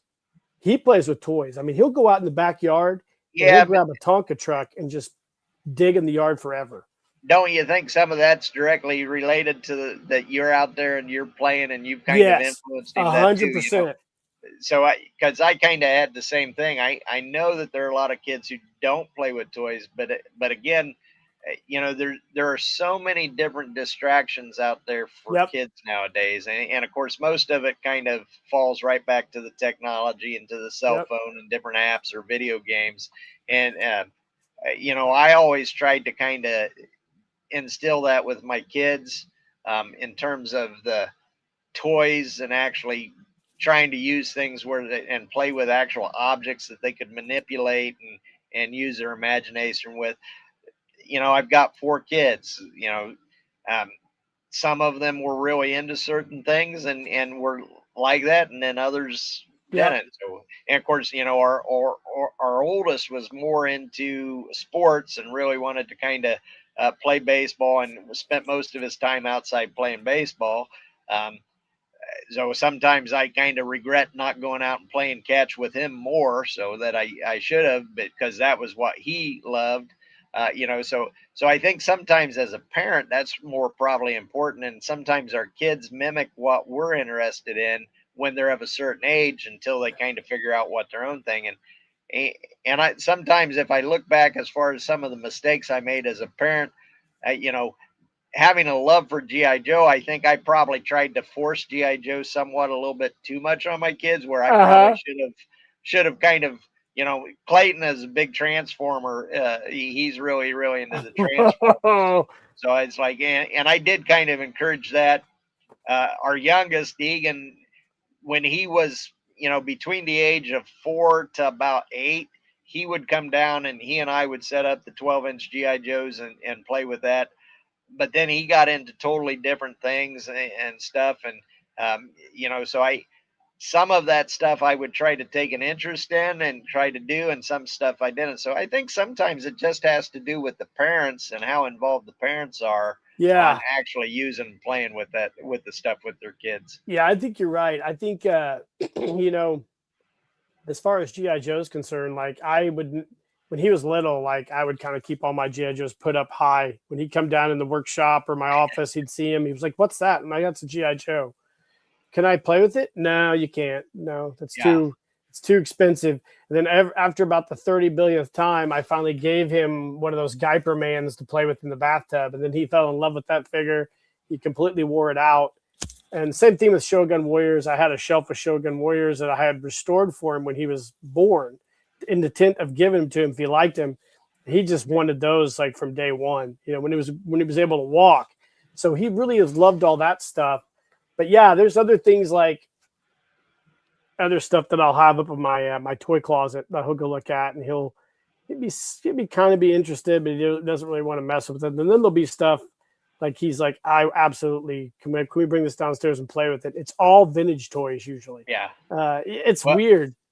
you see my shelves behind me. Those, you know, those shelves have been kind of like that since my kids were younger, and my older kids always knew, because the basement was set for them to kind of have their friends over and do stuff, but that was always my stuff, and they always knew that those Joes were Joes they couldn't touch, and they always kind of let their friends know that too. But I also always had the other Joes that were like the more modern stuff that they could. As a matter of fact, so my kids still I'm going to show you this since you brought this up and mentioned it. So give me 1 second, let me show you this. This was probably one of the funnest my kids' friends stories that I can tell you. So give me Okay. 1 second. Okay.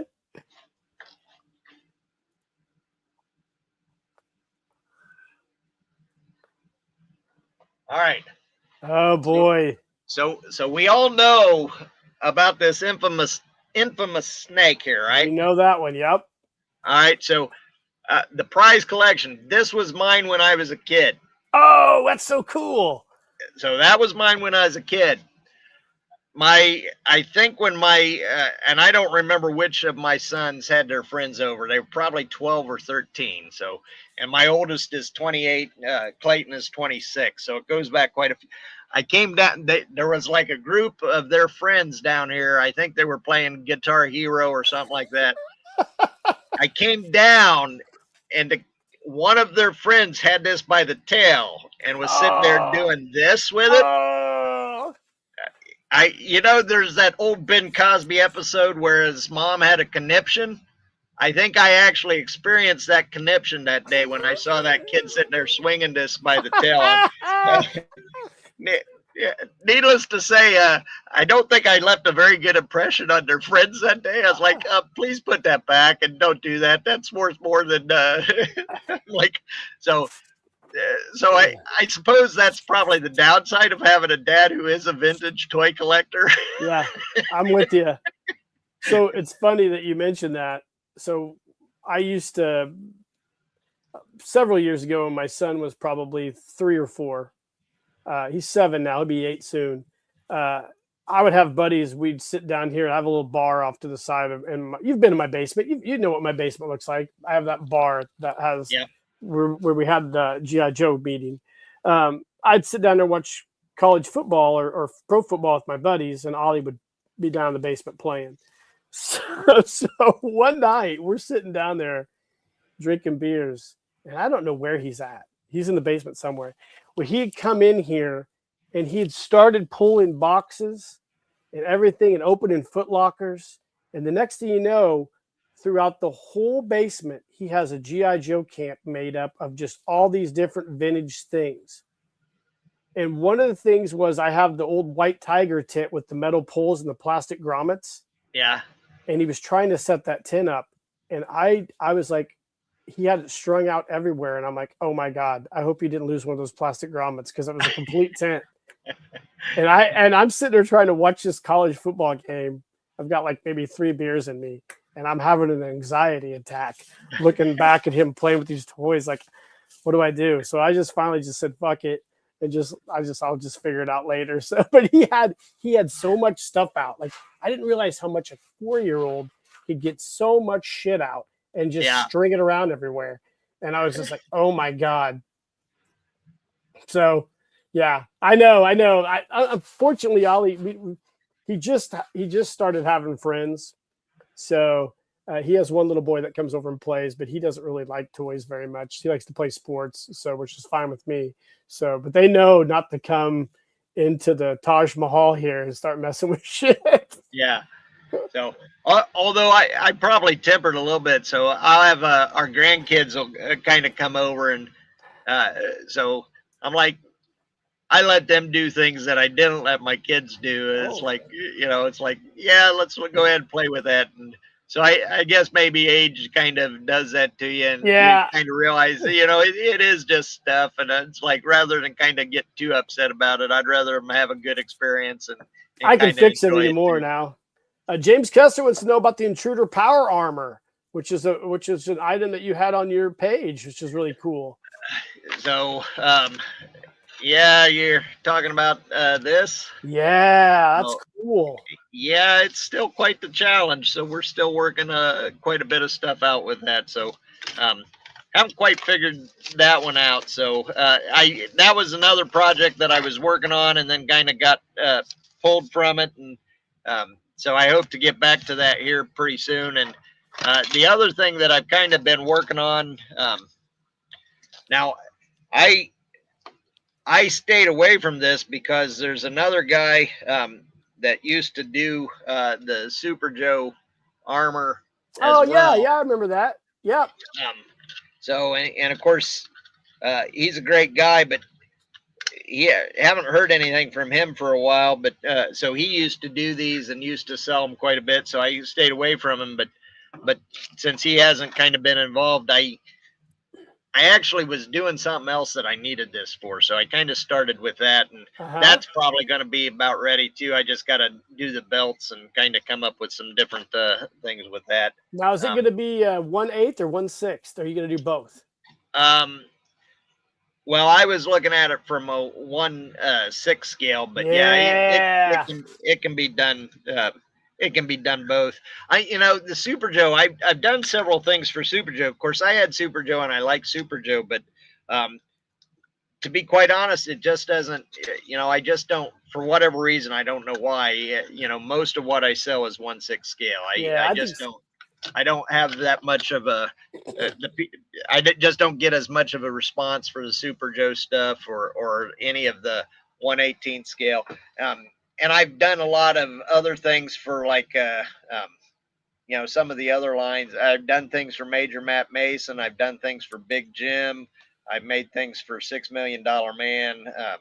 Stuff for Ideals, Captain Action, and stuff. It just doesn't get the same response. The collectors just don't kind of support that as much as the 1/6 scale collectors do. So I mean, you got to kind of stay with what's moving for you, and that stays with the 1/6 scale stuff. So and I'm not exactly sure why that is, but or maybe it's just the customer base that I have that kind of prefers, we and I myself, I collect 1/6, and I like 12-inch figures, and that's what yeah. moves. So I love Adventure Team. Adventure Team's my wheelhouse, and I just love it all. I love new things when people create brand new items for the Adventure Team. I love that. I love the way they look.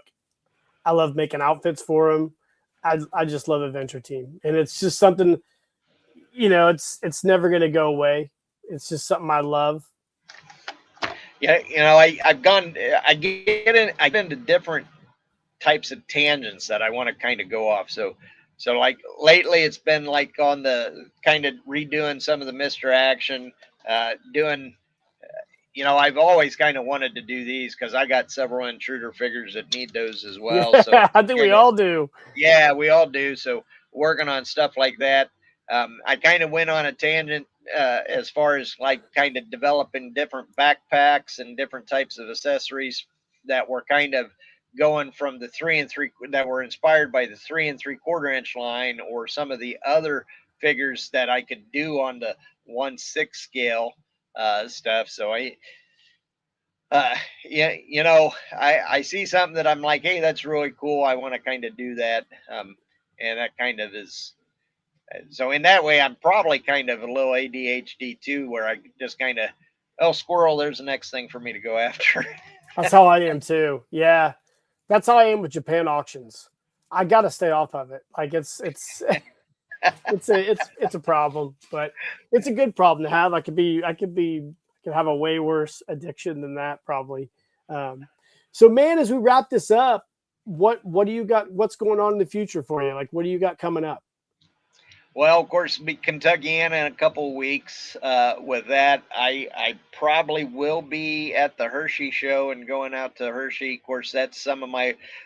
I grew up here in Central Illinois, but when we moved from Illinois when I was in high school, I actually graduated from high school at a high school that's about 25 miles south of Hershey, Pennsylvania. So in Cool.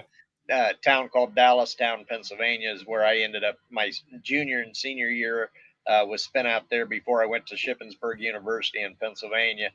So those are some of my old stomping grounds out there. So I'm slated. It's going to be kind of tough for me because I start back to teaching that week prior to Hershey. So I think I'm going to be able to handle it and kind of try to get out there to Hershey as well. And of course, I've got some fraternity brothers and stuff that are out there in that area, so I'm hoping to kind of meet up with them. And the one is also a GI Joe collector, so he'll probably be at that show too. But so that's kind of what I'm looking forward to here as far as the shows. Other than that, I do and am trying to finish up this intruder design um, on the getting back to this project. Like I said, there's several things that will be coming and hitting um, probably in the next 2 months in terms of Yeah. changing out of this. so kind of keep your eyes on my Etsy page for some of Yep. that stuff. Um, the the Marks Rat Patrol Jeep. So um, this is a befuddlement for me. The because I designed this, I printed it, everything came out looking beautiful and perfect. I was like, great, I'm ready to go into production and put that up because I know that I've been asked for the Marks Rat Patrol. Um, and now the Marks Rat Patrol is the smaller 1/10. I think it's like 1/9 or 1/10 scale Yep. Jeep with the 9-inch figures that were done. Um, so, and I've been asked, but the Marks collectors have been asking me for this for years. So I thought I finally had it together. So I went in to start printing production on these, and I have not been able to get a good print out of my printers on this since then. So no matter what I've tried, so I have basically, I think I've gone through like 2 spools of filament just trying to figure out. Oh, So this is whatever is going on. I don't know. So far I've got one really good Marks Rat Patrol machine gun. uh-huh. But I'm hoping to figure out what's going on and why that's not kind of working out. But so those are some of the things that I've got in my workshop that I've been doing. Of course, you mentioned before, I know you've been kind of playing around with Tinkercad and your 3D printing and some of the other stuff. So uh, have you kind of just set that aside now due to the time constraints and picking up and the learning curve there with it, or are you? Uh, well, I still do stuff. I in the fall when I'll have more time with weather and everything, I'll probably resume learning some stuff. Um, right? Yes and no. I've got some things to figure out. I've got some guns that I'm working on um, that I'm going to try to figure out. They're already modeled, but they won't. They're like the file size is too big for Tinkercad, so I'm going to have to Yeah. figure out a way to shrink those down, bring them into Tinkercad, and do Well, some rifles. yeah, if I could twist your arm, and I know you, and of course Robert has been doing some pretty awesome things with those that armor that he's doing there in Tinkercad and as well. But uh, you know, I would still highly encourage people to kind of switch over to Onshape or some of the other parametric modeling, because if you can pick up and get over that learning curve with something like Onshape, which is free software that's cloud based, or even go into Autodesk Fusion and learn how to use Fusion, where you got the parametric modeling. It makes some of that stuff so much easier. Yeah, There is a larger learning curve, but it yeah. does make it easier. And with parametric modeling, I can model now. There's math involved. It's parametric equations, right? So there is some math involved, but I can kind of design a print, use some type of an equation on my dimensions, and then that equate. So it makes it very easy for me to basically print in 1/6 scale or 1/12 or 1/10 or 1/32, just by kind of flipping. I'll say it like I'm flipping a switch, but I it does parametric modeling in your software that can do that does make it a little bit easier to kind of produce in multiple different scales that way, which would be a little bit easier than Tinkercad, where you are kind of locked in. I Plus your dimensional control and your tolerances with your dimensional control become a lot more well defined and a little bit easier to control in those type of CAD software as opposed to Tinkercad. I kind of wonder with Onshape, considering I do a lot of AutoCAD style design anyway. If maybe jumping in one of those other programs, it might be a little more intuitive for me. Like I might pick it up a little more. I don't know. What do you think? If you're familiar with AutoCAD, I think Autodesk's Fusion or even Autodesk's Inventor software for the 3D solid modeling would probably be a little bit more user intuitive for you than Tinkercad would. Although Autodesk owns Tinkercad as well, but Yeah. and Fusion really isn't much different from Inventor or I'm sorry, not Fusion, but Onshape really isn't that much different from um, Inventor or Fusion as well. It's just some of the keying sequences, uh, your strokes and which key you hold and how you kind of control your mouse is a little bit different. So once you pick up on those different nuances as far as your keystrokes and stuff, it's usually pretty easy to pick up on the rest. But there's a set pattern. You kind of learn what that pattern is. Draw the sketch, extrude, draw the sketch, revolve. So depending on whichever tool, and of course there are all sorts of tutorials out there. And of course Yeah. anybody, on my, I have two YouTube pages. The one YouTube page is my college, is basically where I do all of my coursework and have Yep. for all my students. And I do have several Onshape tutorials on there. I have several Inventor tutorials. I have several Fusion tutorials, and I'm adding to those as we go. So anybody is welcome to get onto my YouTube for that. Just kind of look up at Brad Curry, but you'll see two under Brad Curry.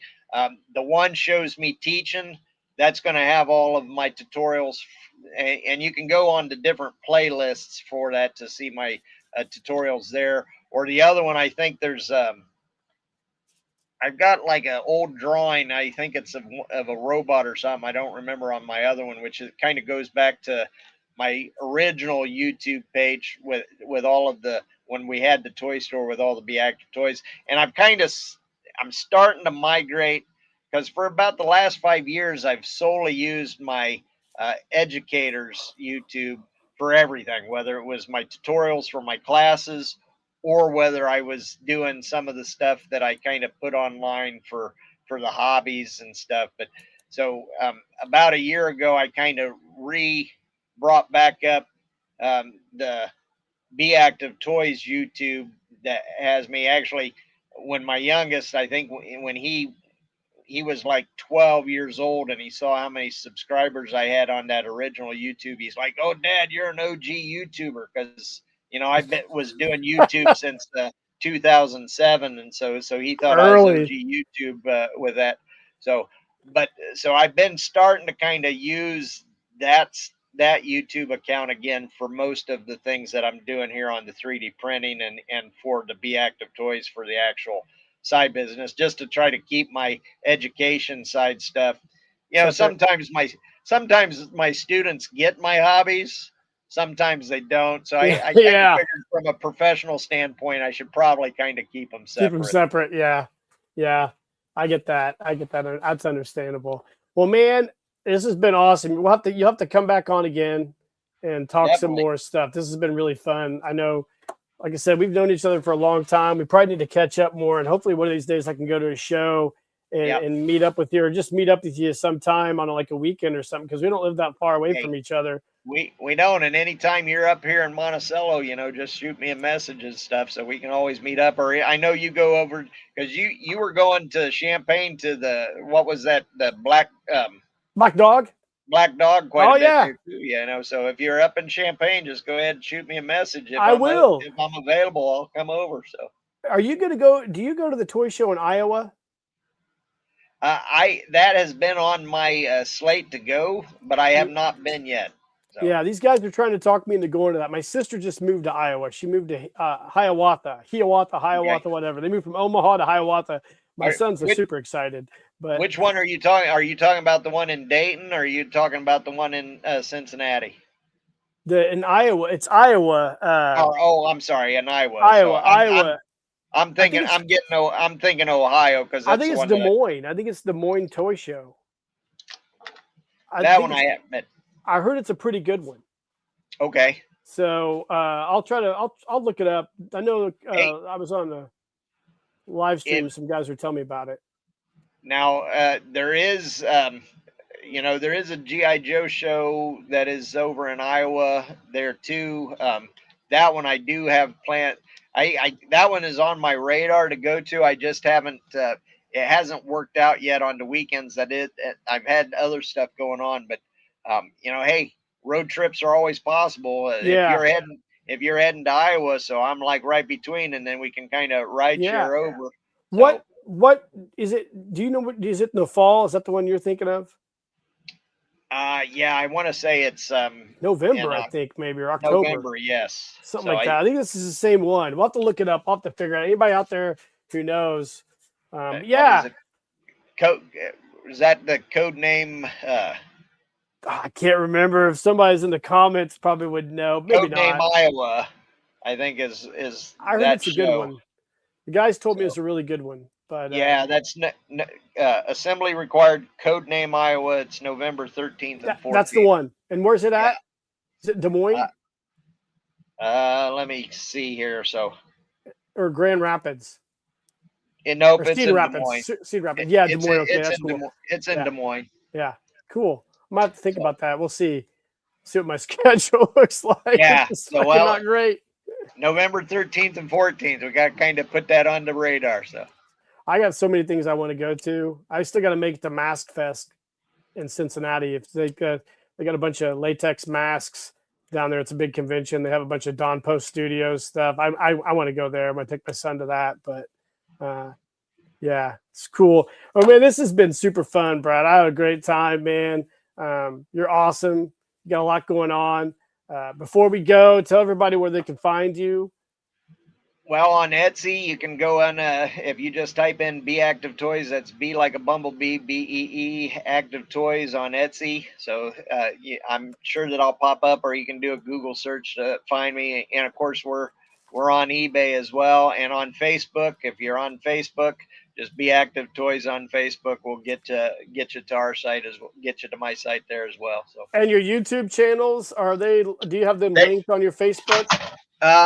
I think so. So if not, I definitely should. But if you just type in, if you go onto YouTube, if you just type in Brad Curry, BradCurry, both of those YouTube channels will pop up. So depending on whether you want to see my academic side or whether you want to see my fun side. So Well, both are interesting because I like your academic channel. That's really fun to watch. You know, I follow you on, I subscribe to your channel, and it's really cool. And I'm glad you're out there doing that stuff for all the young folks and getting even old folks, getting the skills learned, because I think it's really important. And you're awesome, Brad. You're doing a great job. You're part of the 3D Print Mafia, and I think we're all happy that you're a member of our community, man. And I really yeah. appreciate you coming on tonight.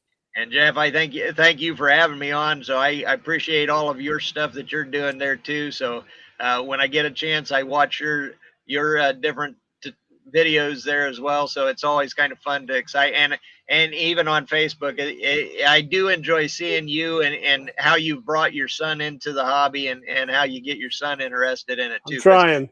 in reality, that's what this is all about, is kind of sharing our love and our passion with the younger generations too, to kind of get them into it as well. So Playing, just get out and playing. yep. Well, hey man, thanks for being here. Hang around backstage. I'll bring you back. I'll shoot the crap with you after this is over, and I really appreciate you coming on, Brad. All right, we'll talk to you later. Thanks, bud. That was a good time, guys. Another awesome Who's in the Shop. I mean, everybody who's come on here, I really appreciate it. These guys are all awesome. It's super fun. And I also appreciate all you guys in the chat and everybody who's a part of the Axis of Awesome community. You guys are great. And I hope you're doing great, staying cool. And I hope you guys have a great rest of your week. Remember, next week, we got some really cool videos dropping. Hope you guys are working on your Hunters of the Unknown stuff. And that is about it, guys. I appreciate you being here tonight. And until the next time, guys, keep living the adventure, and cheers.